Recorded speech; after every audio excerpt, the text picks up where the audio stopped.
chapitre 25 et le verset 29. Comme Jacob faisait cuire un potage, Ésaü revint des champs, accablé de fatigue. Ésaü dit à Jacob, laisse-moi, je te prie, manger de ce roux-là, car je suis fatigué. Et c'est pour cela qu'on a donné à Ésaü le nom d'Édom. Jacob dit, vends-moi aujourd'hui ton droit d'aînesse.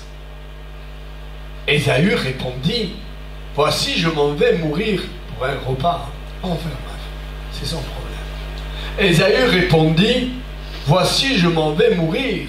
À quoi me servirait ce droit d'aînesse? Et Jacob dit, jure-moi-le d'abord. Et lui jura et il vendit son droit d'aînesse à Jacob. Frères et sœurs et amis, faisons attention. Faisons attention. Que le diable, le monde et les choses de ce monde ne nous volent pas notre bénédiction. Ne nous volent pas notre droit d'être béni. Parce que un enfant de Dieu est béni. Dieu attend la prière du juste, il entend, mais il n'entend pas la prière de celui qui perd son droit d'être béni, de celui qui perd son droit d'être appelé chrétien. Dieu n'est pas attentif à la prière du pécheur, non. Et là, frères et sœurs, Ésaü, il était charnel des charnels. Mais combien le charnel veut prendre la place sur le spirituel? Il y a combat, il y a combat. Je dis souvent que un des plus grands combats de David, ça n'était pas été avec l'ours, ça n'a pas été avec le lion, ça n'était pas avec Goliath. Moi je crois à mes yeux qu'un des plus grands combats que David a combattu, c'est le combat contre Absalom, son fils. Vous allez me dire, attends, oui, son fils. Son fils était la chair de sa chair. Et nous devons faire attention, tant qu'enfants de Dieu, attention que le monde ne nous vole pas ce que nous avons. Parce que nous avons déjà notre nom écrit dans le livre de vie. Nous avons la bénédiction. Nous sommes des hommes et des femmes bénis. Il y a quelque chose en nous. Il y a quelque chose en nous. Il y a quelque chose en nous. Cette chose en nous, c'est être appelé enfant de Dieu. Nous sommes enfants de Dieu. Et en étant enfants de Dieu et non enfants de ténèbres, il y a une bénédiction. Et le diable va mettre tout en œuvre, pour que cette bénédiction, cette protection, ce droit d'être appelé chrétien, tu puisses le perdre. Mais parfois, il ne le fait pas d'un coup, mais doucement et sûrement. Ésaü était l'aîné. Et combien d'avantages avait l'aîné dans la famille? Quand le père n'était pas là, et que les gens venaient demander quelque chose à cette famille-là, quand le père n'était pas là, mais que l'aîné était là, il avait tous les honneurs. Et un chrétien, c'est honoré et honorable. Un chrétien, un enfant de Dieu. Nous sommes le ministre de Dieu. Nous sommes la perle de grand prix pour Dieu. Nous sommes quelque chose de formidable. Le diable fait tout de nous mettre un poids. Oui, tu es un pécheur, tu es ceci. Non, le diable, il est celui qui s'appelle l'accusateur. Il nous accuse. Mais nous, nous sommes appelés enfants de Dieu. Et là, frères et sœurs, en étant appelés enfants de Dieu, doit créer en nous une joie, une paix, une assurance que nous sommes enfants de Dieu. Et on ne vit pas comme le monde vit, parce que le monde vit sans Dieu. Mais nous vivons dans le monde avec Dieu. Mais il doit avoir une différence qui se remarque. Il doit avoir une différence qui se remarque. Oui, les ténèbres avec la lumière, elles se remarquent. Elles se remarquent. Mais c'est les ténèbres. Mais là, c'est la lumière. Et nous, nous sommes lumière. Et je vois mal une lumière se plaindre du matin au soir et du soir au matin. Un chrétien, c'est quelque chose de beau. Amen. Je suis beau. Je suis beau dans le Seigneur. Quand je vais quelque part, j'apporte le nom de Dieu.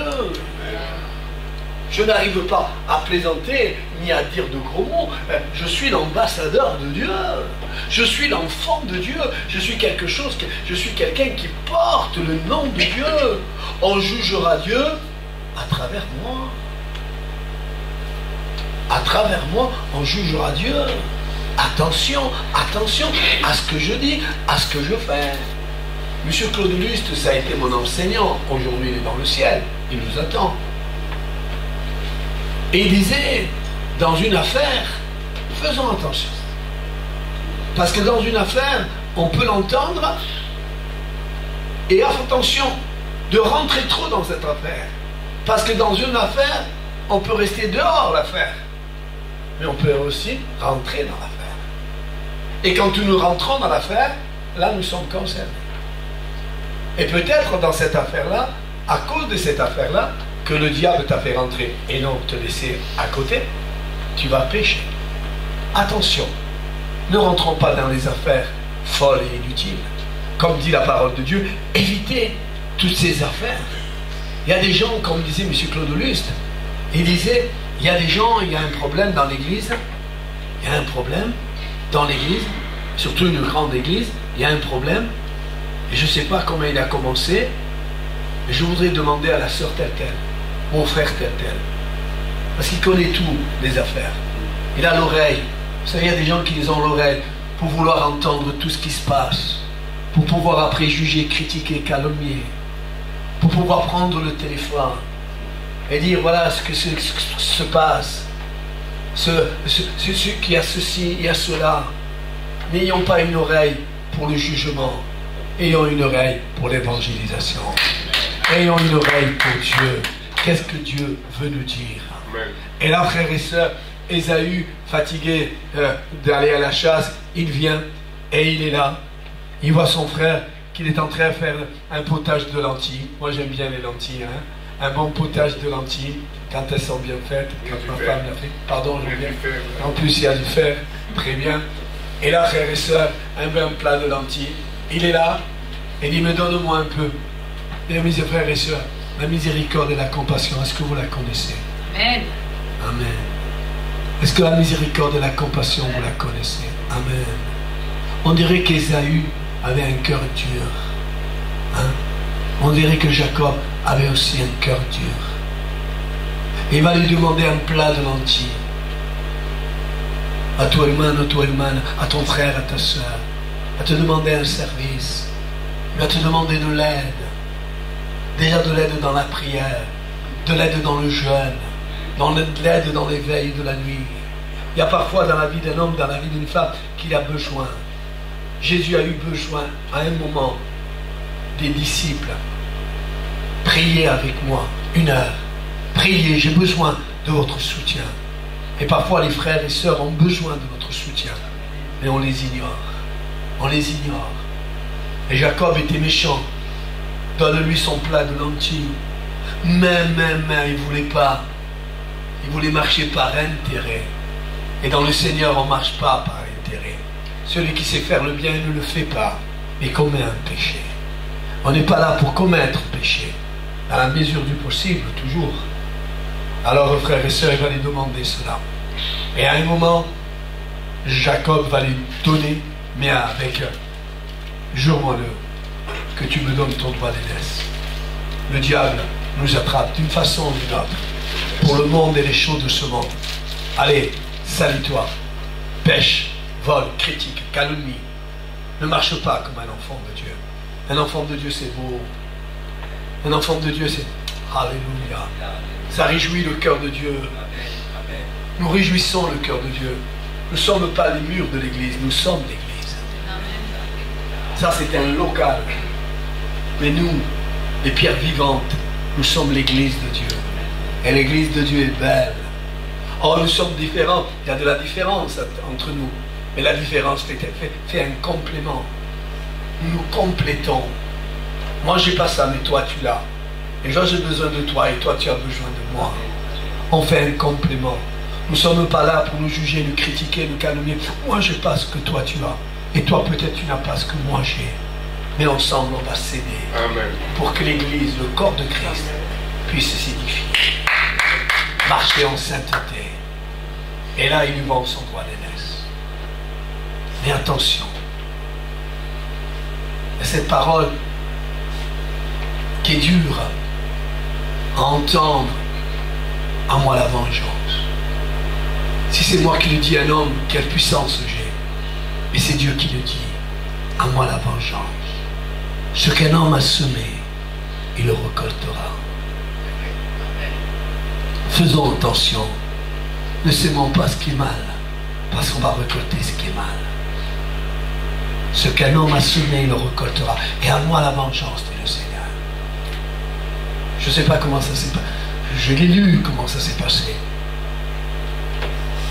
Le père allait mourir et venait de donner la bénédiction aux enfants, surtout à Ésaü, parce que pour le père, il ne savait pas qu'il avait vendu son droit d'aînesse. Dieu veut te donner la bénédiction. Parce qu'aujourd'hui, plus que jamais, tu as besoin d'être béni. Et vous savez, je vais vous dire une chose, par expérience, je sais, quand on est béni dans le Seigneur, automatiquement on avance. On avance. Quand on est béni dans le Seigneur, on avance. Et Dieu veut nous bénir pour que nous puissions avancer. Il a besoin qu'on avance. Oh, pas qu'on fasse du surplace. Oh, le peuple d'Israël a fait du surplace pendant 40 ans. Et cette génération-là est morte dans le désert. Parce qu'il n'était pas agréable à Dieu le Père, à Dieu le Fils, à Dieu le Saint-Esprit. Ils ont fait du surplace. Et Dieu ne veut pas qu'on fasse du surplace. Dieu veut qu'on aille de victoire en victoire. De victoire en victoire. Amen. Je veux prendre la victoire. C'est pas facile. Mais Dieu ne me met pas dans un chemin large et spacieux. Dieu me met dans un chemin étroit et resserré. Et à un moment, le papa, Isaac, je crois que c'est ça, Isaac, va appeler l'enfant. Il y a toute une tromperie, d'accord, parce que Jacob, la signification du nom de Jacob veut dire trompeur. Enfin bref, ce n'est pas là le sujet. Il vient et Dieu lui donne la bénédiction. Ésaü vient un peu plus tard de chasser un gibier. Il veut la bénédiction. Mais il n'a pas vendu la bénédiction. Ah oui. Ce qu'un homme a semé, il le récoltera. Attention dans vos affaires de perdre la bénédiction d'un enfant de Dieu. Attention aussi à ce que je vais dire. C'est important. La raison. La raison. J'ai raison. Mais c'est pas parce que tu as raison qu'il faut pécher. Je dis que j'ai raison. Si tu veux l'entendre, c'est bien. Si tu veux l'entendre, tant pis. Mais je ne veux pas pécher à cause que j'ai raison. J'ai vu des chrétiens, j'ai entendu des pasteurs. À cause de la raison, j'ai raison. C'est bien. Mais que la raison ne te fasse pas pécher. On n'est pas là pour pécher, car nous savons que le salaire du péché, c'est la mort. Et nous ne voulons pas mourir, mais nous voulons vivre pour mieux encore tous les jours à servir le Seigneur. Et là, il vend son droit d'aînesse et il vient. Il vient vers son père pour recevoir la bénédiction. Son père ne le savait pas, le père terrestre, mais le père céleste. Dieu connaît tes affaires. Dieu connaît comment tu vis, comment tu parles, comment tu règles tes affaires, comment tu agis. Le père terrestre non, mais le père céleste oui, il sait. Alors il a demandé la bénédiction. Il dit, papa, bénis-moi. Et quoi de plus normal? Je disais tout à l'heure, et je le redis encore, pour que cela reste bien gravé dans notre cœur, quand on est béni, on a tendance à avancer. Et Dieu va se servir qu'on avance pour que nous puissions gagner des âmes. Que nous puissions voir des prodiges, des miracles, des transformations, des vies changées, des vies transformées. Nous voulons voir la toute-puissance de Dieu se manifester. Et quand on n'avance pas, qu'on tourne autour, on ne reçoit pas. On est appelé à avancer. Et il a demandé à son père terrestre, bénis-moi. Et le Père Céleste savait qu'il avait vendu. Mais il va le demander. Bénis-moi. Et le Père dit, il ne reste plus rien. Moi, je me suis posé la question quand j'ai lu ce passage. Mais Seigneur, il faut me bénir un peu, petit peu. Et Esaïe l'aurait béni, Isaac l'aurait béni, un petit peu. Mais il dit, il ne reste plus rien. J'ai donné toute la bénédiction aux chrétiens qui marchent bien dans les voies de Dieu. C'est à lui que je bénis. Vous savez, dans les talents, celui qui n'a pas fait valoir, que fait le Seigneur? Il prend les talents à celui qui n'a pas fait valoir et il lui donne à celui qui a déjà. Celui qui est béni, celui qui est beau dans le Seigneur. Aujourd'hui et dans la semaine, que nous puissions faire monter un bon parfum vers le Seigneur. Je sais les choses que je peux faire, je sais les choses que je ne peux pas faire. Je sais les choses que je peux dire, les choses que je ne peux pas dire. Je sais, tant qu'enfant de Dieu, comment je dois marcher, comment je dois penser. Parfois, il me vient de mauvaises pensées, mais de suite, je les rechasse au nom de Jésus. Parce qu'un homme de Dieu ne doit pas vivre avec des mauvaises pensées. Il doit vivre avec des bonnes pensées. Et il demande à Dieu, il demande à son Père terrestre. Donne-moi, il n'y en a pas. Je disais l'autre jour, et je me disais, les gens qui étaient là, ils vont venir aux réunions, ils ne vont plus manquer de réunions. Quand Noé, Dieu ferme la porte, et que la famille, les enfants sont là, le temps de grâce est terminé, les enfants sont là, les petits-enfants sont là, la porte de l'arche est fermée, la pluie commence à tomber, déjà la condamnation. Et les enfants sont là, mais les mamans, papa, mais qu'est-ce que vous avez fait tant que chrétien? Qu'est-ce que nous faisons tant que chrétiens? Est-ce que nous apportons la bénédiction à nos enfants? Nous attendons que la porte de grâce soit fermée. Mais regardez comment les enfants vont réagir. Ils vont te regarder d'un mauvais œil. Mais comment tu t'es porté? Tu es rentré que dans les conversations folles et inutiles. Tes affaires n'étaient que des affaires de trafic. Mais qu'est-ce que tu as fait? On va mourir maintenant. On va mourir noyé. À cause que toi et maman, vous n'avez pas été des fidèles chrétiens, enfants de Dieu. Vous avez vendu ce que vous aviez. Frères et sœurs, qu'on ne soit pas pour notre foyer, pour nos enfants, pour nos parents, pour les gens que nous aimons, qu'on ne soit pas des sujets de malédiction. Et au contraire, que nous soyons des sujets de bénédiction. Alléluia. Et pour cela, il y a un effort à faire.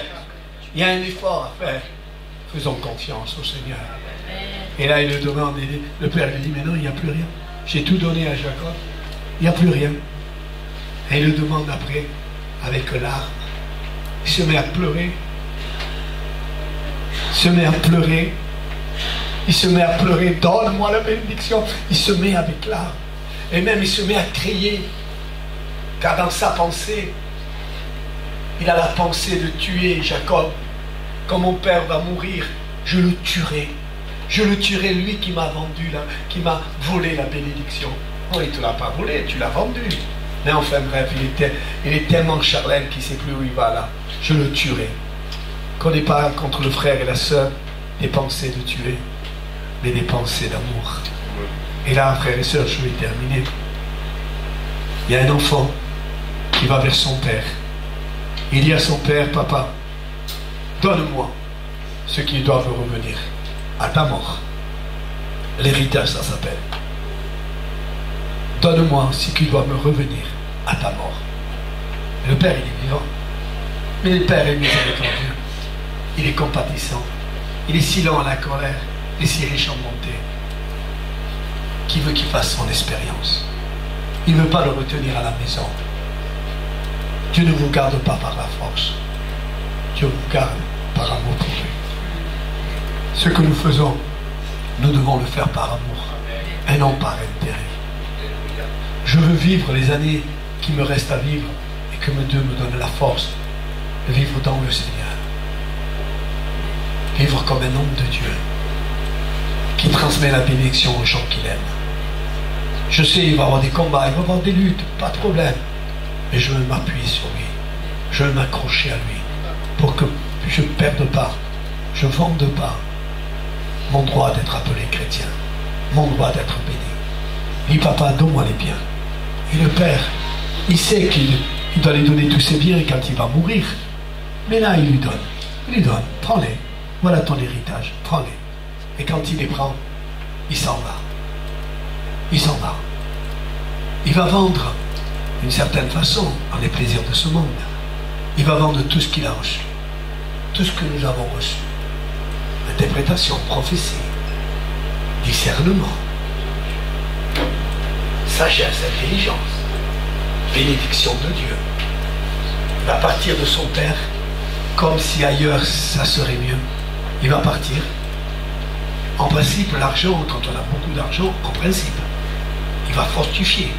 Il va se multiplier quand il y a la bénédiction.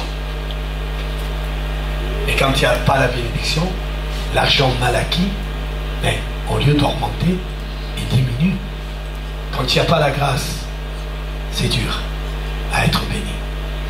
Et il va gaspiller tout son argent, dit la parole de Dieu, avec des prostituées, avec le monde. Il va gaspiller tout. Et à un moment, il y a une famine dans le pays. Il n'y a plus à manger, et lui en plus, il n'a plus d'argent. Il n'a plus la bénédiction. Il demande à quelqu'un de travailler. Et quelqu'un lui dit, oui, tiens, va dans les champs, travailler là-bas. Et pour un juif, être en contact des pourceaux, c'est quelque chose d'horrible. Et là, il se met à travailler pour les pourceaux, pour ce patron qui avait des pourceaux. Il se met à travailler. Et quand les pourceaux, il les jetaient des carouges, il aurait voulu se rassasier des carouges. Quelque chose de très simple. Quand elle n'est plus dans le Seigneur, on n'est plus béni.